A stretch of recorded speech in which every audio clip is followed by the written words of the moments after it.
আমাদের নতুন বাড়িতে গিয়েছিলাম দুপুরের দিকে, কারণ ঘরের মধ্যে এত বেশি গরম লাগতেছিল, ফ্যান চলতেছে তারপরেও গরমের এত বেশি তীব্রতা ছিল, কিন্তু ঘরে বসাই যাচ্ছে না। তাই ভাবলাম যে আমাদের নতুন বাড়ির ওইদিকে একটু যাই, ওইখানে যদি বাতাস থাকে তাহলে কিছুক্ষণ এখানে থাকবো। কিন্তু এখানে আসার পর দেখতেছি আমাদের গাছের মধ্যে কয়েকটা বরবটি ধরছে, তো এগুলো দেখে আমার কাছে তো একটু ভালো লাগতেছে, কারণ এগুলো আমি আরো 2-1 দিন পরে নিয়ে যাব।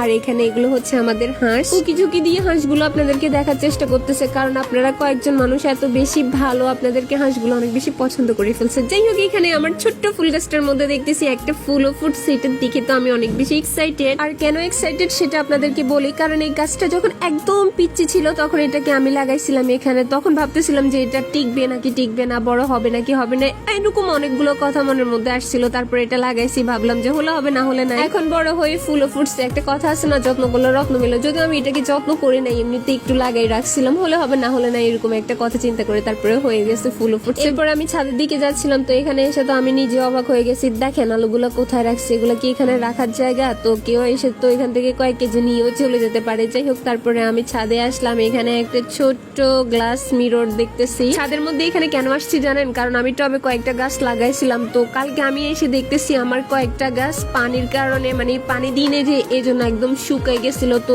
এগুলো তো পানির কারণে এমন যেহেতু হয়ে গেছে, আমি পানি দিয়ে চলে গেছিলাম, তখন ভাবতেছি এগুলো যদি টিকে তো ভালো কথা, তা না হলেও কিছু করার নাই। তো এরপরে আমি আজকে এসে যখন দেখতেছিলাম সবগুলো গাছে ঠিকঠাক আছে, সেটা দেখে তো আমি অনেক বেশি খুশি হয়ে গেছি। তো এখানে আমি একটু হাঁটতেছিলাম, আর ভয় পাচ্ছিলাম কখন জানে আমি এখান থেকে থাপাস করে পড়ে যাই, কিন্তু না, আমি পড়তেছিলাম না, কারণ আমি বেশিক্ষণ হাঁটবো না, পড়ে যাওয়ার সম্ভাবনাও থাকতে পারে, তো এত রিস্ক নেওয়ার দরকারটা কি। তো এখন আমি এখানে দাঁড়াই, সুন্দর এই আকাশটা দেখতেছি আর আপনাদেরকে দেখাইতেছি। এই যে দেখেন, এই সিনটা অসাধারণ লাগতেছে, তাই না? আজকের আকাশটা এত বেশি সুন্দর ছিল, কারণ শরতের আকাশ এমনিতেও সব থেকে বেশি সুন্দর থাকে অন্য অন্য ঋতুর থেকেও। আর এইভাবে করে সূর্যের রশ্মিটাকে আমি হাতে স্পর্শ করে দেখতেছিলাম, এমন করতে তো আমার কাছে অনেক বেশি ভালো লাগতেছিল। আর এদিকে আকাশটা তো এত বেশি সুন্দর লাগতেছে মেঘগুলোর জন্য, কিন্তু এই ভিডিওটা করার সময় আমার এত বেশি কষ্ট হইতেছিল রোদের আলোর জন্য, মানে বলে বুঝাইতে পারবো না, এত বেশি গরম লাগতেছিল, এত বেশি রোদ পড়তেছিল। তারপরেও আমি এত কষ্ট করে আপনাদের জন্য সুন্দর একটা ভিডিও তৈরি করছি। তো আপনারা তো এগুলো দেখে লাইক কমেন্ট শেয়ার করেন না, এই জন্য আমার কাছে অনেক দুঃখ লাগে, কষ্ট লাগে। কষ্টের ভারাক্রান্ত মন নিয়ে আমি গাছগুলোর মধ্যে পানি দিচ্ছি। দেখেন পানি পেয়ে গাছগুলো কিরকম খিলখিল করে হাসতেছে। তারপরে আমি আপনাদেরকে এই আকাশটা আর একটুখানি করে দেখিয়ে দিচ্ছি। শুধু আজকের দিনের আকাশটাই নাই, শরৎকালের পুরো মাসটা জুড়ে কিন্তু আকাশটা অনেক বেশি সুন্দর থাকবে। তো